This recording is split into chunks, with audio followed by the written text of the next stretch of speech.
Hey, hey, hey. Time for another out-of-this-world story from our space. Some people measure love in whispered promises and stolen glances. Others, in bank statements and designer handbags. Does true love come with a price tag? Let's dive into that today on our space. Wife cheated and said affair partner was more successful. 6 years later, she's homeless and desperate while I'm thriving. Sorry it's a long one. I, 41 male, divorced my wife, Haley, 39 female, after 6 years of marriage. She cheated on me without any remorse and I divorced her without any second thought. I was a tech guy, worked for one of the most prestigious companies in Silicon Valley. Fat paycheck, luxurious life, exotic vacations. From outside, it looked like the perfect life one could lead, but from the inside, it felt hollow. 10 years of grinding, chasing deadlines, and cashing in fat paychecks, still purposeless. The kind of emptiness that money couldn't fill. For years, I had toyed with the idea of breaking free, of building something of my own. A startup, an app, something meaningful. I finally got the courage to bring it up with Haley. She listened, but I could tell she was skeptical. She asked all the practical questions. What about the bills? What if it fails? Why throw away stability?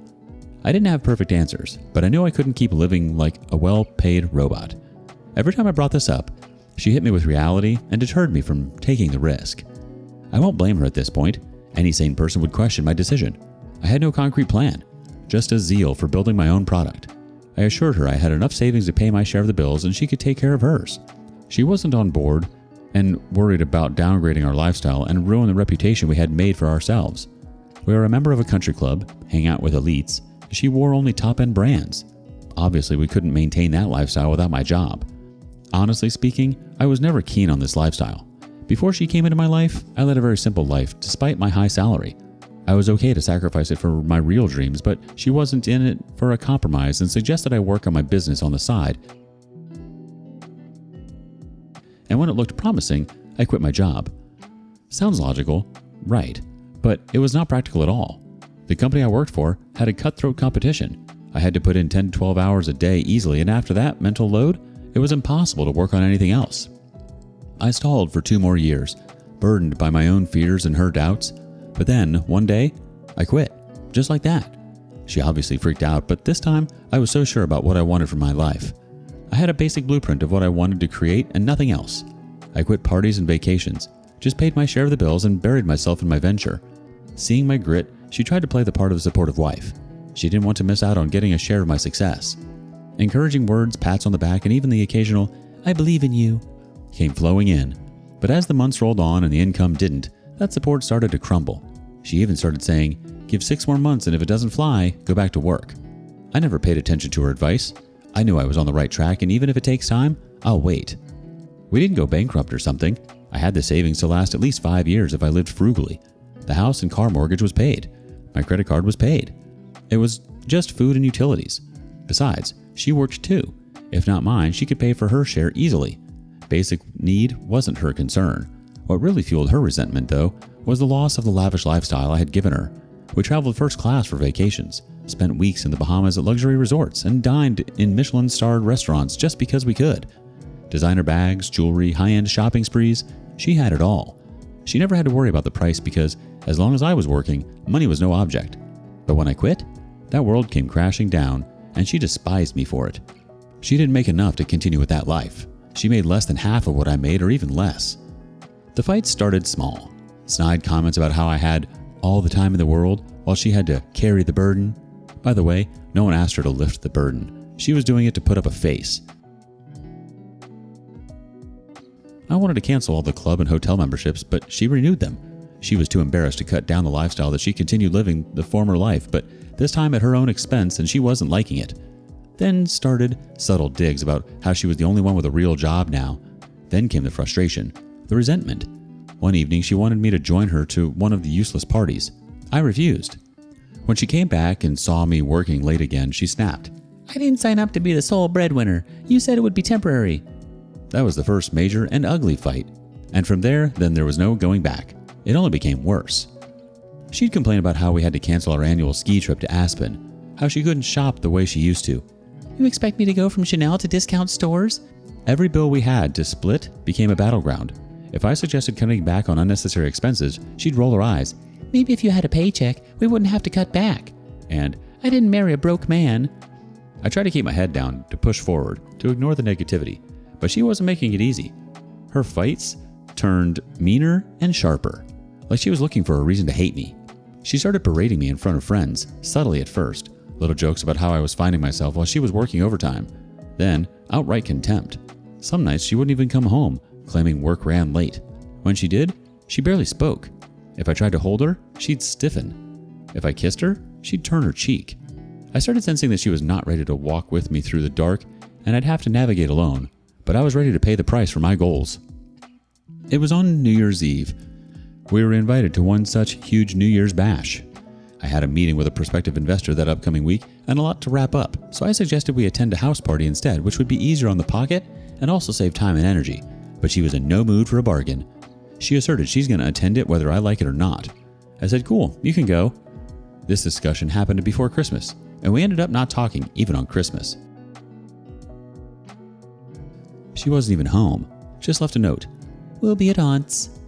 On New Year's Eve, she got dressed up and left by the afternoon. By 9 or 10, loneliness started crawling inside me, and I felt bad about leaving her alone during the holidays. I got ready and drove to the party. I called her on the way, but her phone was switched off, or maybe in a low coverage zone. Luckily, I had the party invitation on my email and got the entry. It was too crowded, and finding her amidst it was a task. I somehow pledged to find her before midnight and hug her while entering into the new year. I did find her, but the situation turned out to be different. She was there with a guy whom she introduced as a friend, but I could notice he was more than that. He got uncomfortable seeing me, gave an excuse that they were alone, bumped into each other, and hence spent the evening together. I said, sure, then I'll leave you guys to it. The guy stopped me and said he was leaving and I should stay with Haley. She didn't seem excited that I came for her. I asked if there were other friends as well, and she said no. So she ditched all our friends and family to spend New Year's Eve alone. I wasn't a fool to believe it was a coincidence. At midnight, the guy showed up again to wish her, and the way her hand lingered on his arm just a little too long said everything. He was some rich businessman who clearly had everything I lacked at the moment: stability, money, success. When we came back home, I confronted her right away. She didn't even bother to deny it. Her reply was, "So what if I am? I have the right to decide for myself just the way you do." She had been sleeping with that guy for months and was waiting for an opportunity to tell me about it. That hit harder than anything. I wasn't even angry, just numb. I had given her the benefit of the doubt for so long. Thought she was just stressed, that maybe things would get better once my business took off. But she had already moved on, emotionally and physically. The marriage was over before I even realized it. I said, sure, you have the right to make a choice, and you have clearly made one, so let's stop pretending and end this. She was offended that I got to say this word first. She said, "You don't get to say that. I'm going to dump you right away. That guy is far more successful and established than you ever would be. I deserve no less." I don't remember it word by word, but she meant to say that she didn't want to cheat, but my life choices forced her to find a better partner for herself because she didn't deserve a broken, clueless man. She stuck around until I provided for her, and now, when I couldn't, she has a right to move to a better man. I filed for divorce and she gladly accepted it. She moved out within a week. No talks, no tears, just a quiet acceptance. We divided the assets without much struggle. She was too eager to leave, too happy to be with a fair partner, to be with a man with better judgment, more money, and success. It was very difficult for me to be abandoned when you're at your lowest. That's okay. After a week of initial heartbreak, I actually felt relieved. Cutting the cord at once was much better than living with a damaged one every day. I buried myself in my work, focused and relentless. 6 years later, my business is thriving. I have everything I once dreamed of, a company I built with my own hands. It's not huge, but something I can call my own. A new life, a new love. Not married yet, but maybe in the cards soon. Who knows? And then, last week, Haley texted me out of the blue, "Hey, how have you been?" Like nothing had ever happened. I ignored it. Then another message, and another. I kept ignoring them, but today she sent a long one. Apparently, I'm ungrateful. I should respect her and at least respond because she supported me for a year when I was jobless. She listed every little thing she ever did for me, every favor she now expects me to acknowledge. She commanded respect as my ex-wife as if I'm obligated to respond to her.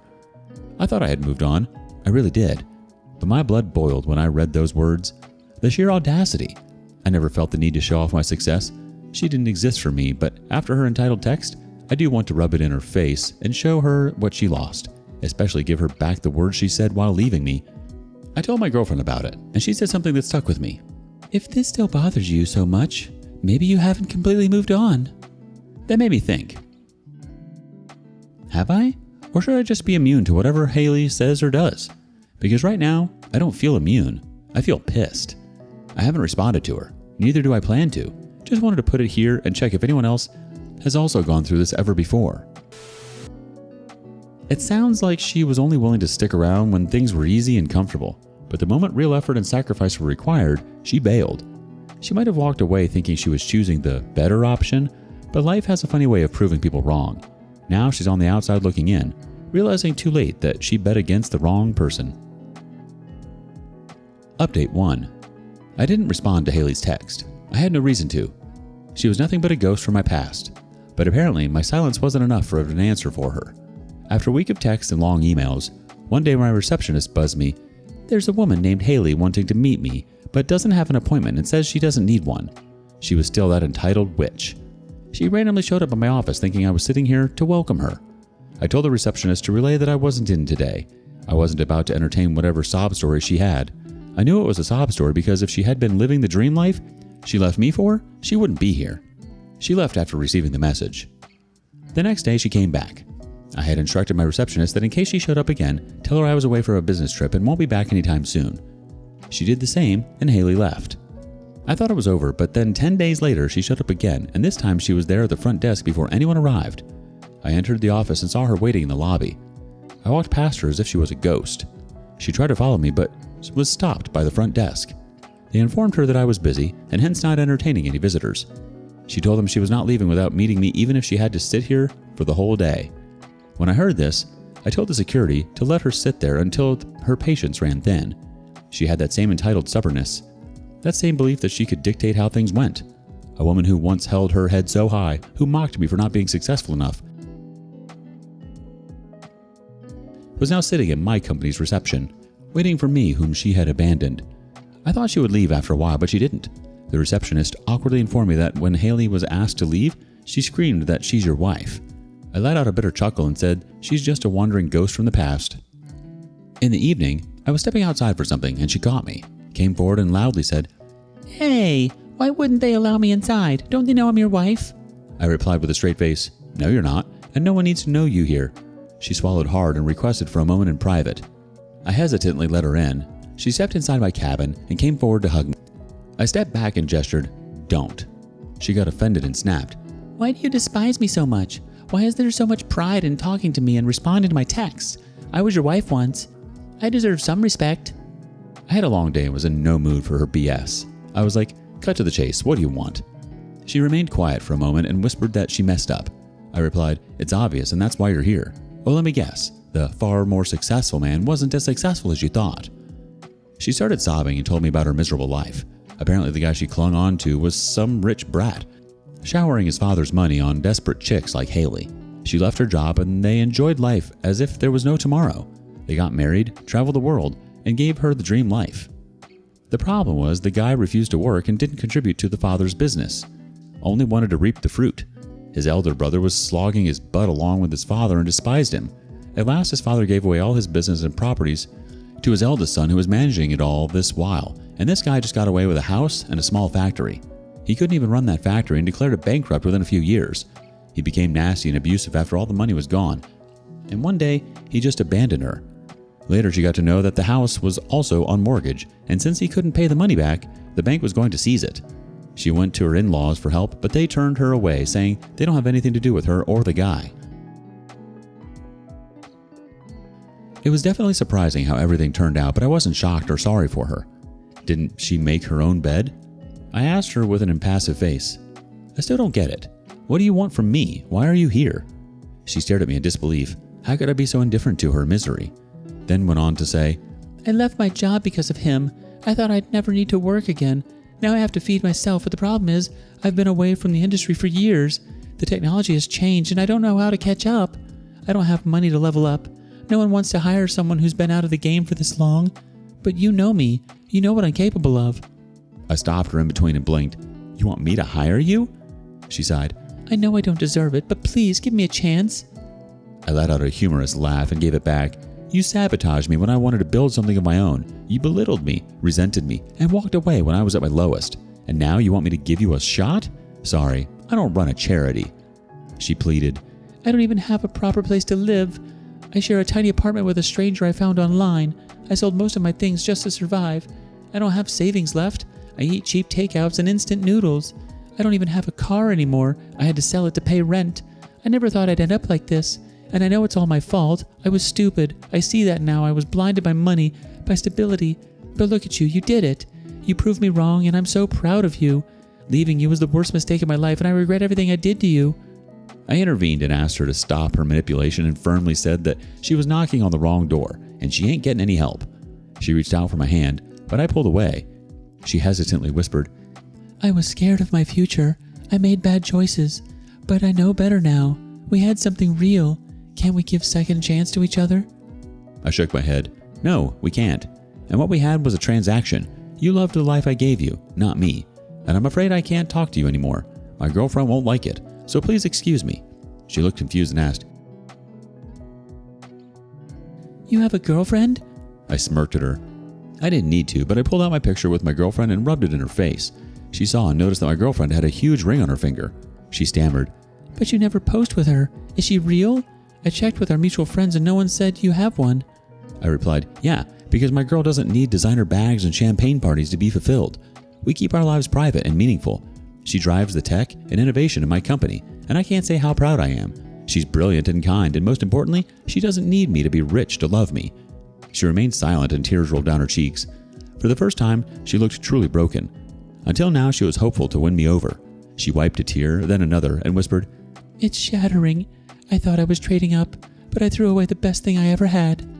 I took a deep breath and said, I think we're done here and you should leave. She hesitated for a second, maybe wanted to say something, but held back.